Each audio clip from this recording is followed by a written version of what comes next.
আগামী 25শে March Asia cup বাছাই পর্বের গুরুত্বপূর্ণ ম্যাচে বাংলাদেশের মুখোমুখি হবে ভারত। এই ম্যাচের আগে নিজেদের প্রস্তুতি ঝালিয়ে নেওয়ার সুযোগ পেয়েছে স্বাগতিকরা। গতকাল এক প্রীতি ম্যাচে মালদ্বীপকে 3-0 গোলে হারিয়ে জয়ের স্বাদ পেয়েছে ভারতীয় ফুটবল দল।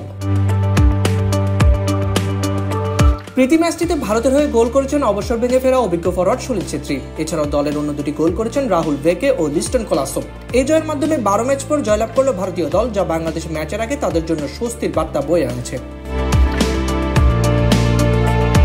মালদ্বীপের বিপক্ষে জয় পাওয়ার পর ভারতীয় কোচ মালানো মার্কোয়েজ বলেন, যখন আপনি জিতবেন সেটা আপনাকে আনন্দ দেবে। আপনি ভালো বা খারাপ খেলতে পারেন, কিন্তু অনেকগুলো ম্যাচের পর জয় পাওয়া অত্যন্ত গুরুত্বপূর্ণ।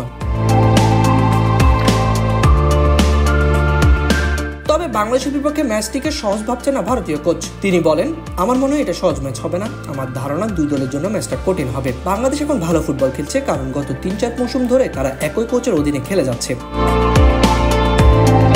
এদিকে ভারতের বিপক্ষে দিয়ে বাংলাদেশের জার্সিতে প্রথমবারের মতো মাঠে নামবেন ইংলিশ প্রিমিয়ার লিগে খেলা ফুটবলার হামজা চৌধুরী। তার প্রতিভা সম্পর্কে সতর্ক ভারতীয় শিবিরও।